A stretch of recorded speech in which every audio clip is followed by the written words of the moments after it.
Wana osinzira okubeera ng'otulaba nkwaniriza nnyo olunaku olwaleero nkubuuzako nti wasiibye otya afunye okusoomoozebwa nkusaasidde. Ofiiridde olwaziza n'okusoomoozebwa okulala asootuka ku buwanguzi nkuyozaayoza 18 ziraku z'omwezi omwezi gwa May omwaka 2026 olunaku lwa Monday. Bingi mu Uganda, bingi mu byobufuzi okusingira ddala. Nnyina General Bijirwa Moses munnabyabufuzi Ssaabawandiisi wa CMP tuwona kwogera naye ebigambo olwali agenda sooka kubuuzi. General oli otya? Amwendi esuuti yeeyo nga bulijjo emalayo nga bulijjo sooka obuuza abantu ffe tulemererwangako naawe nga bw'okimanyi. Abalabi baffe abalungi ndi musanyufu nate okukomawo lwaleero lwa Mande ne bwanasekanjako ono tuzze neera okwongerezaako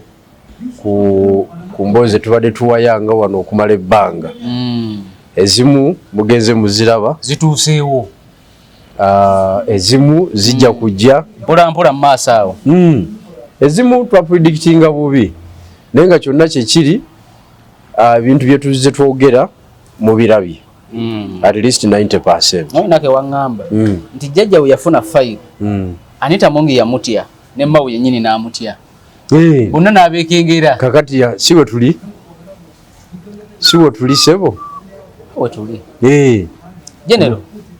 yatandikire ku ekiwandiiko abadde Speaker Parliament ye-11 kyayisiza ku mukutu gwa X ng'agamba nti leesi agivuddemu eyo bwa Speaker era ajja kuwagira oyo wa NRM gwe n'aba ewanzeeko eddusu ku kifo ekyo. Naye ngenza okulaba tweet ye ku X ng'ekyamazima si kweyagalira olw'embeera eriwo era n'agamba nti ajja kukkiriza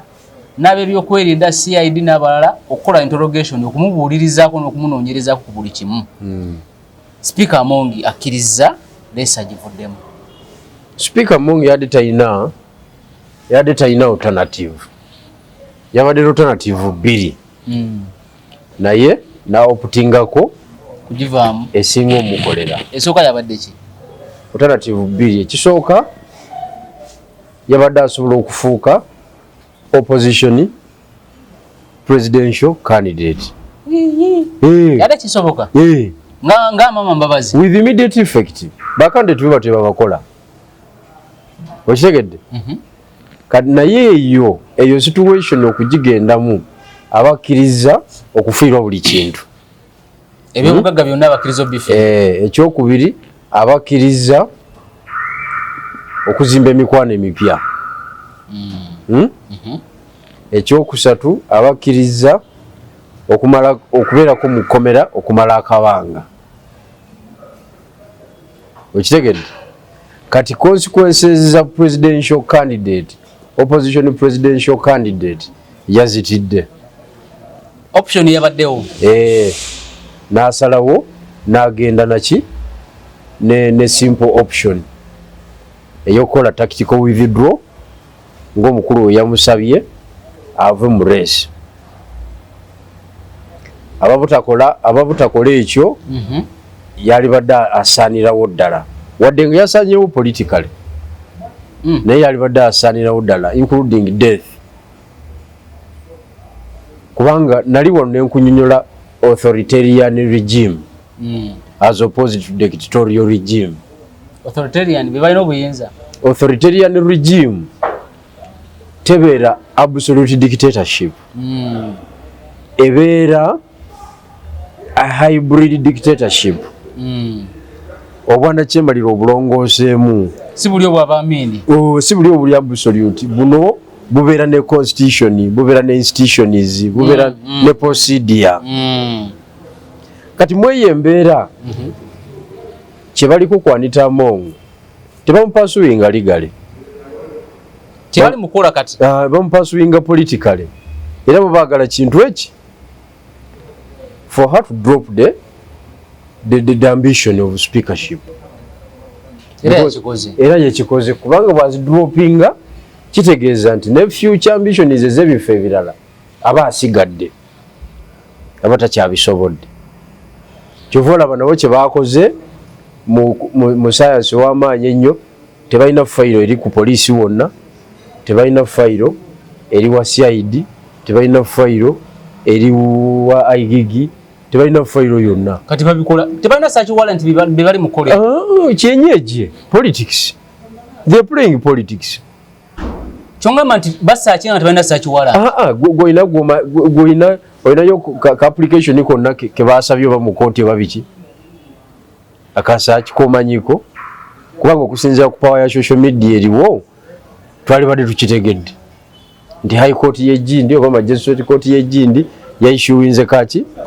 search warrant tekiriwo ewa igigi teri file okitegedde kakati operation bagikolera kuki politics they're not even fighting corruption tebali mukulwanyisa nguzi because jajja tasobola kulwanyisa nguzi ya 100% ekisoboka amayinja kitegeeza kikimutwala kiyingira mu nyumba n'ababe kiyingira mu nyumba kimwetololerako okitegedde kakati si musiru kati akukubisa politics naye akukubisa atya politics akozesa institutions polisi nezija nezakitinga ligale naye nga zakitinga irigale ereba irigale wakumena search warrant kiba irigale okitegedde kuba wano tewaliwo teeka ligana muntu kugula motoka ate liriwo okitegedde so wakati bamuzanya bwe batyo politics because mu mateeka they cannot prosecute you ku mata yonna etalina teeka statute what is the statute just politics okitegedde politics gubazanya era interesting kugambye siza corruption because tasobola ku defeating corruption interest za kukuba bya bufuzi naye oba olabira kumpi bitosobola biraba so bamukuba newe yandyagadde mu maaso bamutemye kati future ambition izo nabazitemye okitegedde bamutemye yina ne bamukola ki ne bamumalawo so that is politics kakati jajja asanya atege I mean abantu basanye bategeere politics yazanyibwa atya okitegedde ekyokubiri baba kubanga baagala kuzanya bakulwanyisa bwana kyemalira I mean buli bwanguzi singa banebuuzaako officially bebuuze ku bijjulo butereevu government nze yasooka mu lutalo olwo okyerabidde kituufu ne government enamba yebuuze ku bijjulo why not nze yasooka mu lutalo olwo nina petition eya petitioningibwe wa igigi waliwo omulala akirina waliwo omulala yali akikoze ate byaggwa bitya nga nze whistleblower nfuuse suspect nebakuba ku CMI nenkubwa kibooko era mbadde nkuba enfuufu ku mpapula zange ez'enjawulo nga nteekateeka okusuuwinga atone geno kubanga omusango gwagobwa ogugobwa ku ground nti tegulina bujulizi kisango sange ekitalina makulu tekirina meriti n'olwensonga eyo kigobeddwa naye nga nze erinnya lyange baalityoboola mu public erinnya lyange baalikola ki baalyonoona eri abantu bange abooluganda abako n'ab'emikwano nti bavuga emmotoka yange akatambyako nva okukola consultation mbadde ngenze ne ku poliisi nzigulewo criminal offense ng'ogigula kwani asooka Joseph Sabit yali omuyambi wa speaker munnamawulire owokubiri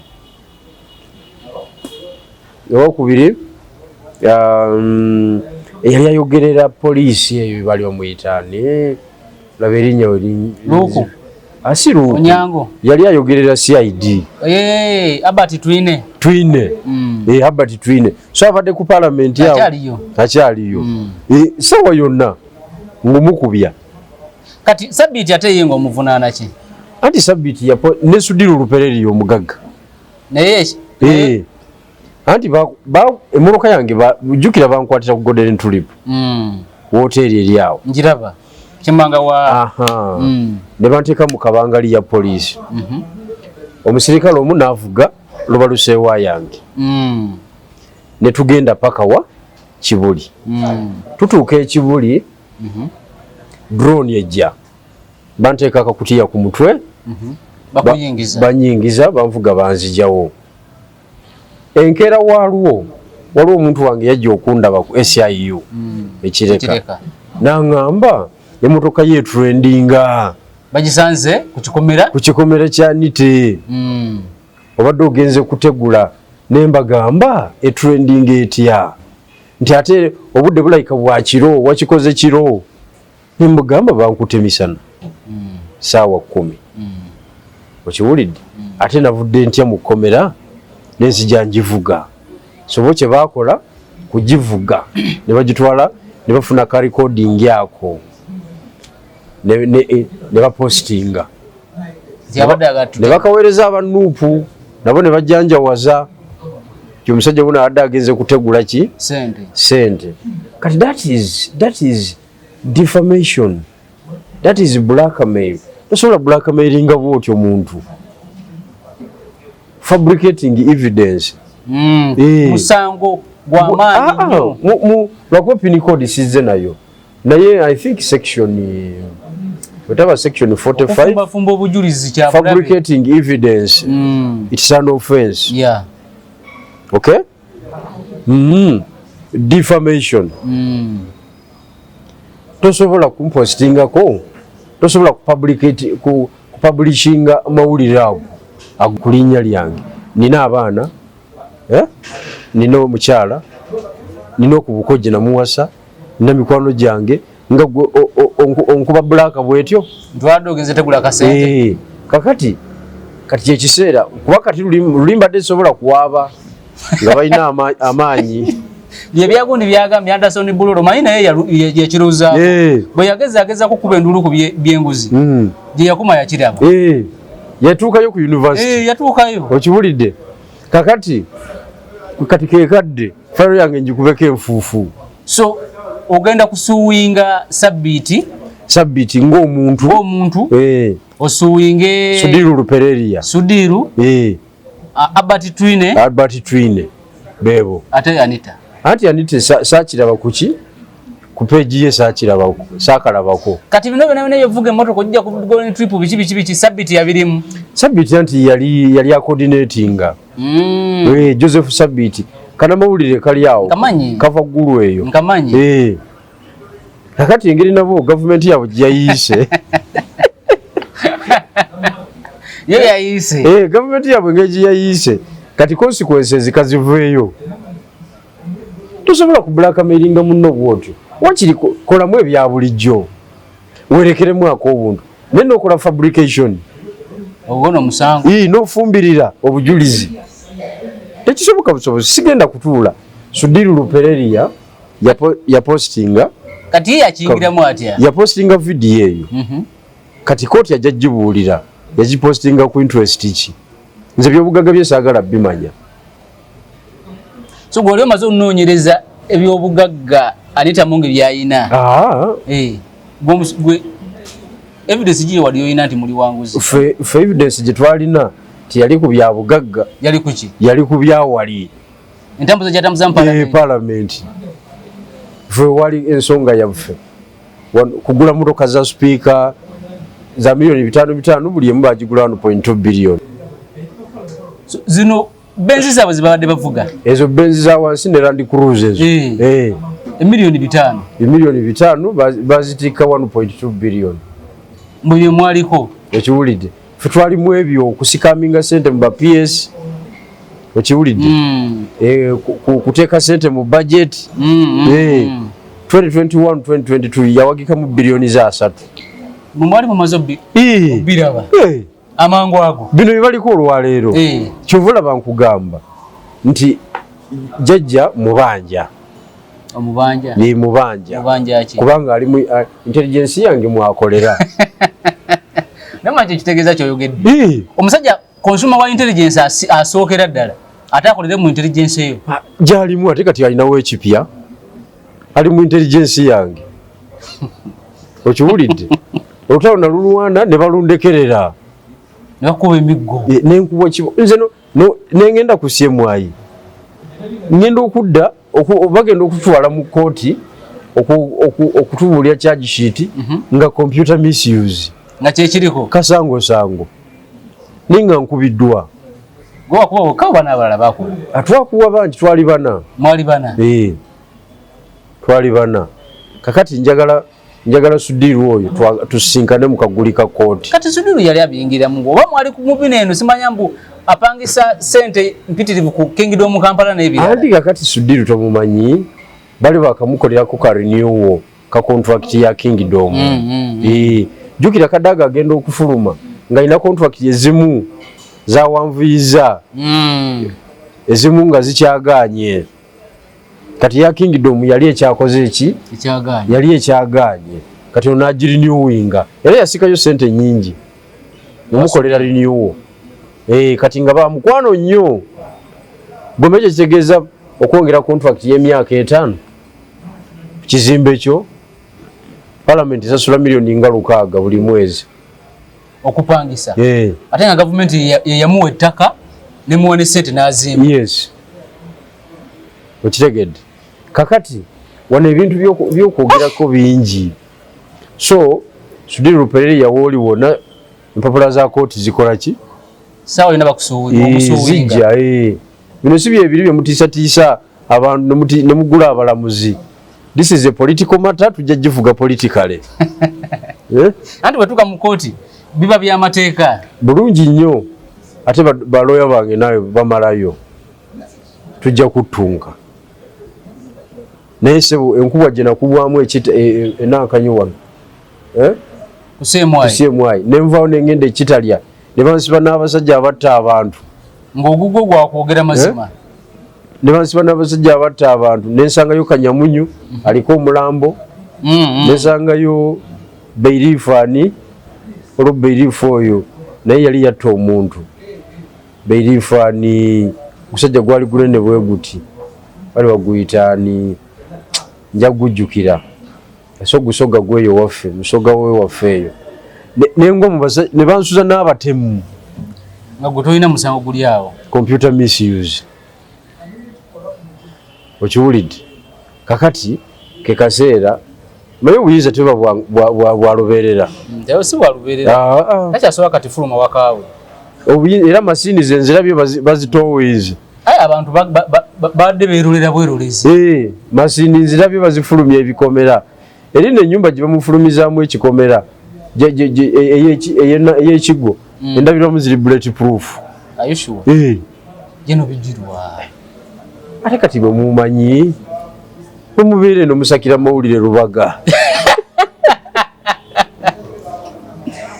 enyumba endabiramu ziri bulletproof era bwe yeesibiramu bw'ati ne bagakuba omala kuleeta RPG RPG oba helicopter gunship nezuulako obutunda n'olyoka omutuukako naye ekinewunyisiza ekirala mu ssaaki eno abasituute ng'obudde balinga abamanyi buli kimu bwe kiri mu kukola ssaaki yaabwe anti investigation jjajja tazitandise kati bwe tubeeredde mu campaign jjajja yatandika January okutandika okunoonyereza ku mukyalo ono yatandika January ekimunegula jjajja kyali kimu waliwo campaign meeting eyaliwo nga bamemba baagalayo ku ssente okitegeera sente eno nga nsajja nga si busente sente naye nga jjajja ali mu kaaba agamba tewali sente biki n'agamba muzeeyi I will handle that ng'ani agamba anite sente nga pulezidenti w'eggwanga agamba talinaawo sente sinaawo sente zikola ekyo naye oli namugamba nja kimala ekyo over 60 billion nga abadde ayagala nnyo NRM ati mwabadde ajja ezo naziteekawo awo biliyoni 6 nekiggwa kati jjajja n'agamba neyekengera ono alagawa ono alagawa gwe kitegeeza okola ku lukiiko lwa jjajja lwayise gwe n'olukolako ebyetaago byalwo bilioni 6 okiwulidde kati nga tasobola kusigala waggulu batandika omunoonyerezaako tubadde mu kampeyini yawo wonna nga iso eri mukola verification ku nsonga ez'enjawulo ne thorough investigation ku nsonga ez'enjawulo kutaba siri wannaku zino naye kati jjajja nange nkutegeeza tengejendi nti nze yasooka mu lutalo luno nkunoonya omunoonya otule mwogeremu sisobola butamulaba we bituuse kati gwe wa breaking ekintu nalwana olutalo luno ne balundekera njagala nnyonnyolemu lwaki teyakitinga mu 2021 anti ono abadde akyali speaker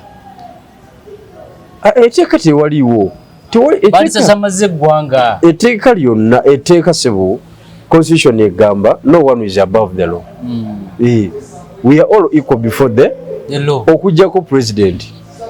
yatawaabirwa yekka ng'ali madalaka under article 98 naye abasigadde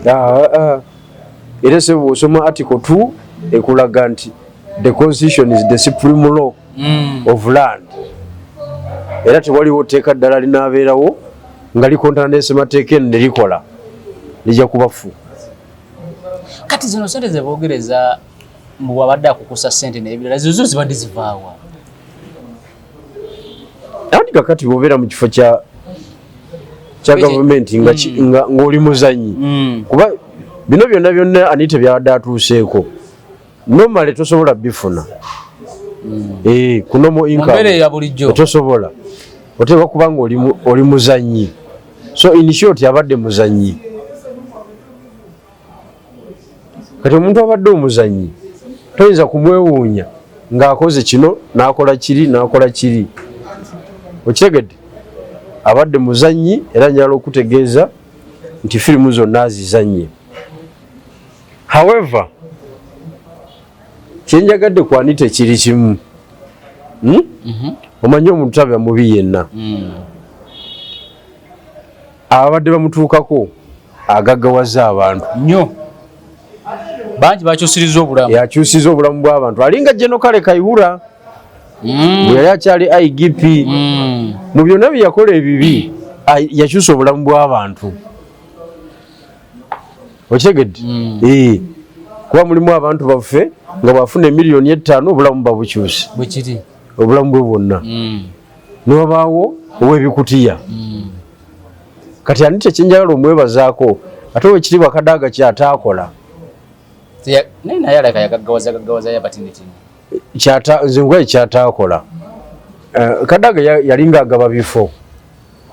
kuli komendinga ejindi kukola kutya ebimodulo eyo anti akuwa eddubu owulidde abakuwadde wogenda ofunira naye kati ono abadde akwata ku nkalu nakuwa agaggawaza abantu ekyo kyo siyinza mugamba ki alina n'abantu bange bemanyi abadde batambuza naye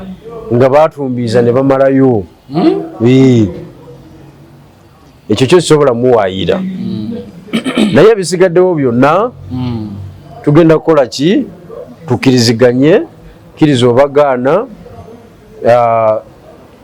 amateeka gakole ki ekitukoze obubi nti nejjajja naye talina interest ekola ki epasuwinga mukyalo ono talina interest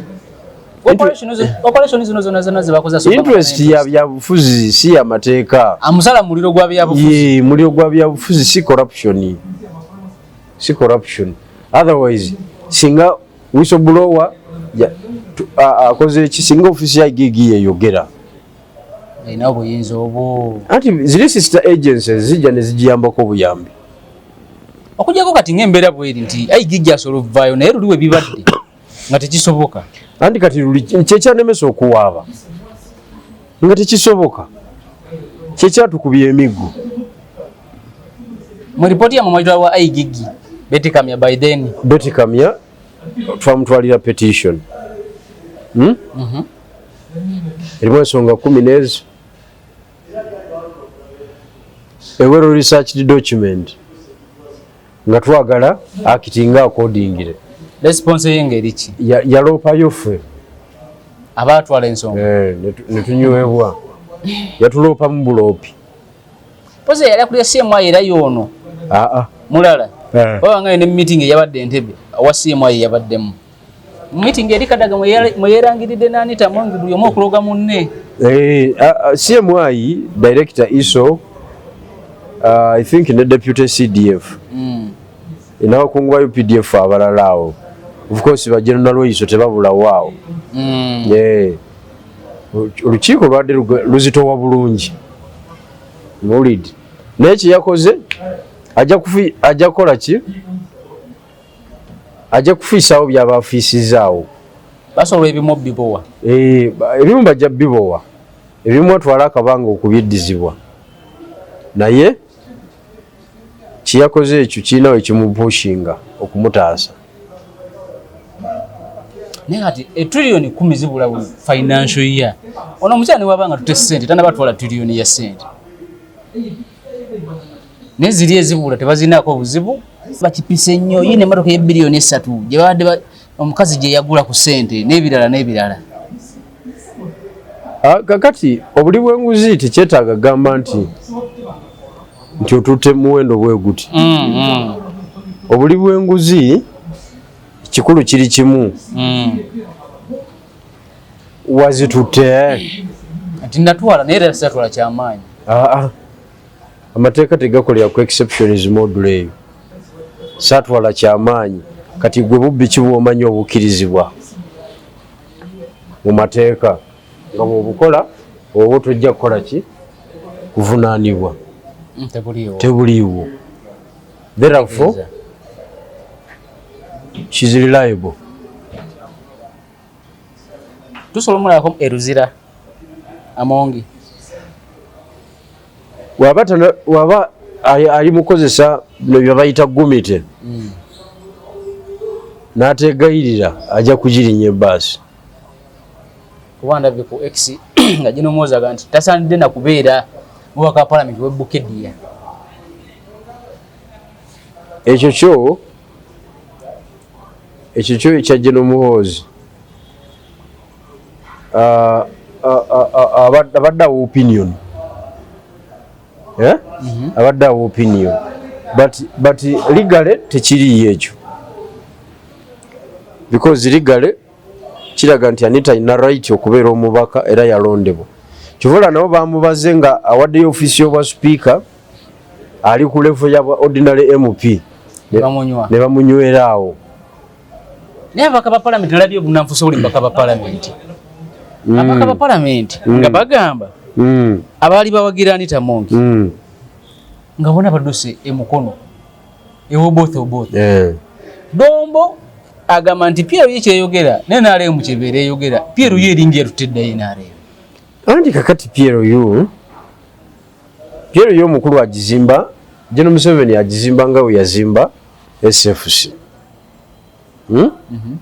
kibera yazimba SFC etandika nga unity ntono naye negenda ngegaziwa kata nenga ka unity mu UPDF negenda ngegaziwa paka ku extent eyamira UPDF ordinary kibayita regular force.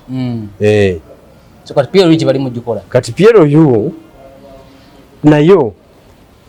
baagala emire NRM mu lukujjukujju step by step baagala emire NRM era egenda jimira so far Pierre emaze okudemonstratinga within the ranks of NRM and the ranks of government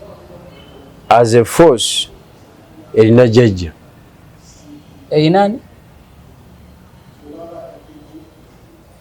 erina jajja ate mu kusooka abamu bagiwakanyanga nga bagamba Pierre tubalabanga bapirawo bakola mirimu gyabwe mitinitini kati kwa nalabye nobaka namere nga bamutadde naye agamba nti kakati nali mukyesalawo boboth kati gwe ngendo okuwagira nze siri ku ebyo andi kakati namere just like in ababaka abalala kati nammere bamukutte enkwata gye bamukutemu yategedde nti tali mu gavumenti tali mu state tali mu government mu state mwali ate bangamba state yefuga government yetambuza government ye engineer state okitegedde enjawulo ogirabye kati state Uganda is a state of its own with sovereignty powers okay but NRM constitutes the government is a small group of people who are in charge of day-to-day running of the public affairs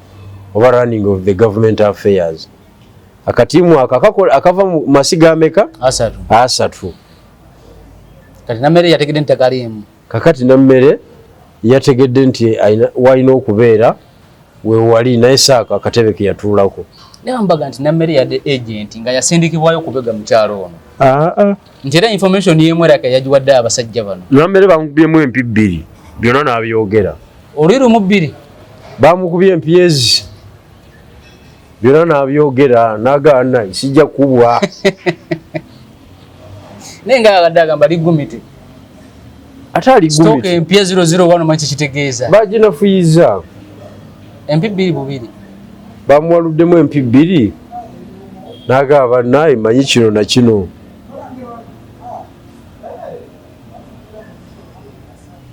kati abapiira yaba NRM bonna basobola okuwagira oyo yenna gwe banaleeta bano kuba speaker ne kuba deputy speaker kituufu nnyo naye oli abuuza lwaki Anita Mongi ono ye bamukolako bino byonna yekka ng'abadde atambuza parliament ne Thomas Tayebwa yewanjawulo kikuba kuno anti omumyuka w'omukulu ene deputy oba vice okola lumu nga boosi wo taliiwo kati bw'oba okola lumu nga boosi wo taliiwo kitegeeza omala bitono kitegeeza nti onabadde emirimu agikola yekka obudde obusinga ne ssente ng'azirya yekka banawudde nti basamuninze abamu ku bakomishona bano babaka bench oba bano abataano batwala ziri ssente ezaleta NUP n'okkuba mpuuga nti nabo CID yabayise okubabuuza kajujujju w'ebibuuzo ku nsonga ez'enjawulo ku ntambuza ya parliament omanya akakiiko kwe katambuza oba ke kaddukanya parliament naye ku kakiiko ako ate era ne deputy ne speaker batuulako kubanga ne kira to parliament Adolf Mwesige era naye yali ku CID nga bamubuuza bibuuzo byebimu kubanga naye atula kakiiko okwo nga awandika minutes oba bye bisaliddwawo no kakati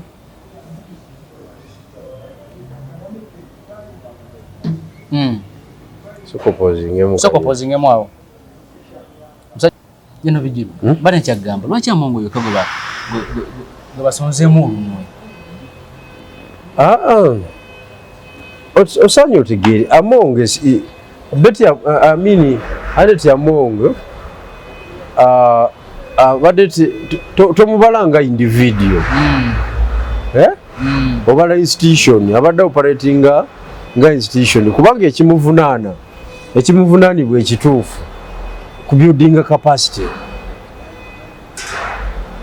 ekimukubya n'ebiriwo byonna okola research biki capacity building singuzi enguzi mu gavumenti y'NRM si musango kati ye General Muhoozi ye ayagala kikozesa nga entry point mu byobufuzi kubanga abantu bakirinamu interest y'amaanyi Bannayuganda bakoowa ababbi b'essente za gavumenti kati Muhoozi naga kankivuge nkijjemu political mileage but in the real sense obuli bw'enguzi mu gavumenti y'NRM si musango guli awo so abadde azimba capacity atunulire ne power corridors kyekimukubya capacity n'amaanyi ge bamutaddeko n'ennyonyi nezibi eza UPDF ne baziteeka mu bbanga poliisi nemala emmotoka zonna anti jjajja bw'atyo bw'alwana investigator bonna ne bajja buli kimu jjajja bw'atyo bw'alwana bw'atyo bw'alumba omulabe we kati oyo abadde amutwala nga mulabe we mu briefing bamu report obenfu intelligence oba yali ndikiki ntunagala bukulembeze nenga sikyayagala nze kyo nkimanyi ndi abadde abwagala era nze ojukire bibandicodinga nga njogera ne ba agent be bakulikodinga kera bandikodinga balyoke bansibe waliwo sebo obutambi bwebakasukaawo basudiru baani era sudiru ajja kundaba sudiru ate nga yakuteekako amaanyi yanteekako amaanyi mangi okiwulidde naye ajja kukitegeera nti defamation musango ajja kitegeera nti n'embisi bagifumba enva ne bagirya osaaga n'okusaaga kati kapasite abadde agizimba era abadde azimbye kapasite era kyebamuvunaana capacity in terms of finances, capacity in terms of job allocation, abadde agaba emirimu ng'agoba n'okuwandiisa n'awandiisa, capacity mu infiltratinga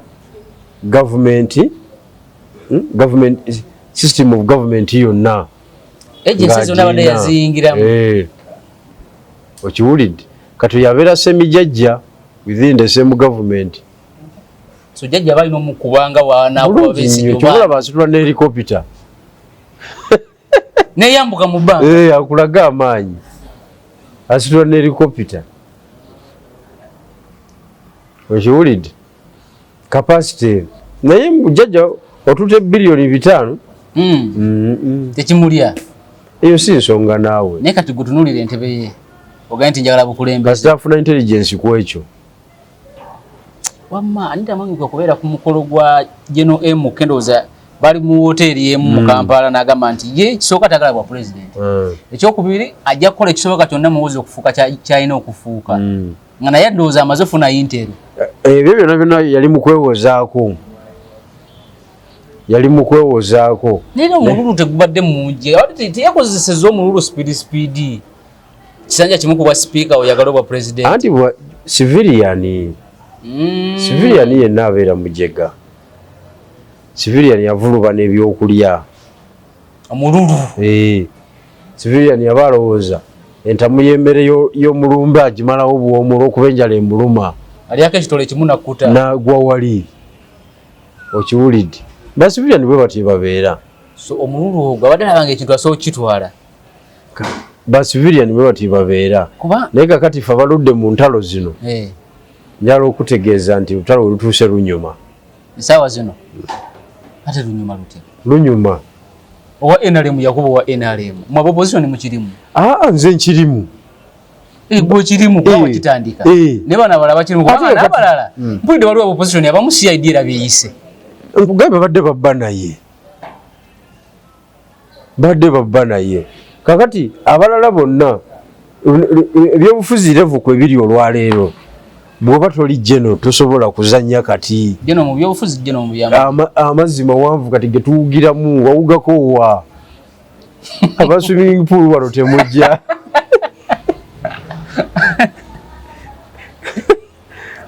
bawugira mu ddaamu ziri ez'omu byalo mwe mujja ffe tukusobolawo wano kati mazzi makyafu ente zipamyemu biki byonna naye n'ogawugiramu ate n'otalwala so kati civilian wano taliiwo tosobola gwobalabako era wobalaba era civilian alulimu nammere naye nammere olowooza teyaluvudde ndowooza nawalabye naye bamukoze because she's a civilian ate nga nammere ze kwegamba mu bawala abamamba politically nammere ya mamba politically olabidde ddala omuntu nalaba nammere nga mu butuufu we mufuna netugatta notice tusobola okukola ebintu bingi nnyo mu byobufuzi bya wano naye olw'okuba ali eri mu kintu ky'omusajja alina watalina kutuuka era bwe yatuuseewo abasajja nga bazibu ne bakusena misana tuku nga ogenda kuwategese pate ngomba ka parliament ya pate gwobimanyi lwaki bamusamonize n'agenda ne yeetwala ate kusamoninga biki ngomba ka parliament babula omuntu obodde babadde balina kati yabadde ne bilioni 3.5 mu nnyumba nga zaaki za lutalo lwa bwasupiika kati ate omusamoninga oyinza ozisangayo ye wamawe omusamoninga bazitegula kati omunywa bunywi bonna womusanze kakati bannamere balina okuyiga bakolera gavumenti ki era nemmere yanewunyisiza okubanga eyo lesoni abadde tanagiyiga okolera gavumenti ki ebilioni 3 nga ziri kulwana lutalo lw'abasibe za lutalo bamabanga nti bade bamwada assignment kukubira babaka butagenda wo both obo ali mubaka avuga n'agenda emunyonyo najjayo zajje n'omunyunga agutambuza kumba abasajja bafuna dayintero n'omunyunga agutambuza ne gavumenti ya president Museveni inasobola okuva kungana bange ina intelligence ey'amaanyi no kakati gavumenti zonna zisobola okugwa naye enkizo ya jjajja gy'alina mu kusustaininga power eri emu nti afunye obudde bungi emyaka 4 mingi so anyize buli wamu omuntu we yenna buli kasonda kalinawo power and influence gomanyi nti otya n'okwogerera ku ssimu ayinawo omuntu we mubeere babiri nene otya n'okwogera okuva mu bitongole bya gavumenti n'ebya private ne mu business sector banti yadde yapulantinga ba agent okuva ku agula gate wa speaker okutuuka kwa mufumbira emmere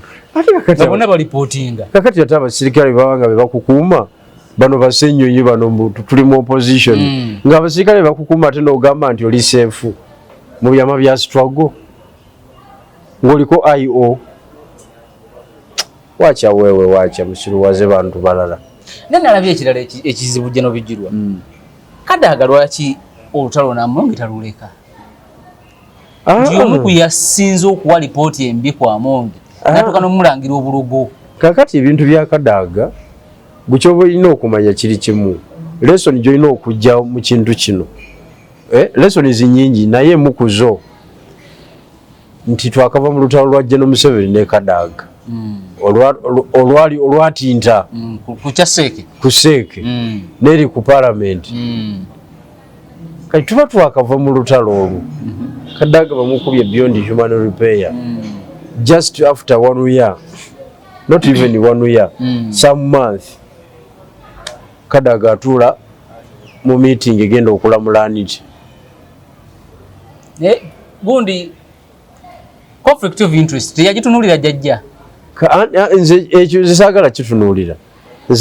nze nkulaga how jajja plays his card bamaze okulwana ne bakomayo era jajja namugusa bulungi ne namuyita alamule munne ate alamule ono yamudira mu bigere tubulire waki watambuza ngote parliament ku sentence ni ngalo zisaasanya owulidi kakati mweye mbeera awujajja olina omuwa ebimuli bye kafulu mu kuzanya namungi yenyini ayinza omuwa obwa minister era tweet ya Mongi ogirabye nti wanabeera deployed ajja kukola bonna abo tebasobola kubeerawo nga tebali kuki jajja nga tebalina jajja ajja kuyoyola agume kyova olaba bayibuli zigamba nti osaasiranga omuntu abaddeko n'obuyinza ne muvaako kati Anita Mongi yetaaga kumusaasira n'okumusabira yamanyi kyayitamu yamanyi kyazzeeko utumanyi kyekitegeeza okubanga tokyavimba ku parliament nga zibadde zitu nga tandaba kutuuka nga bamaze dozisiba enguudo ezo zonna eziri awo basibawo wonna kati zino ennyumba Kigo, Buyende, Bukedia, Nakasero, Simanya Kigulu, Ntinda zonna nga zaaki okujira byanga kungi anti kakati kisoka tewaliwo teeka liŋŋaana kuzimba nnyumba nyingi teririho okitegedde bujust ffe nga bannayuganda twasalawo kubeera basiru nga gavumenti tetugiteekinga on tetugiteekako kifuba gavumenti kugamba nzenzeka eyaleese polisi empya nti kankwate deputy speaker munyige yali kyali deputy naye nga ye acting anti kakati ffe twalabirawo nze nalabirawo bannange ne batandaba okitegedde so mweyo embeera njagala okutegeeza bwana Ssekanjako nti nakisooka ngenda mu kooti era next week ogenda mu kooti kuloopa ani? ngenda kuloopa Sudiru Lupereria omugagga ngenda kuloopa Sabit Joseph munamawulire wa Anita Budde naye CID yamuyise okubaako byayogera byannyonnyola CID. Tewali buzibu ku ekyo, sikinaako buzibu kuba simwagalako ssente nti kati talina oyagala bwenkanya bakolako butali bwenkanya bankolako butali bwenkanya ne bantyobola ku buko twabadde oyagala kutegula sente kino sente milioni 10 zaali 10 zokka ze bagamba era ni 49 netujja kwongerezaako ku Friday ati nange nkulaba opoye omanyi ogwamu mpolampola amaanyi kakati gye nobijirwa tujja tandikira ku Friday Friday olw'obudde ongambe leero osibye ku kooti olw'abalwanyi bo be baatwala kale tujja kutandikira olala kuume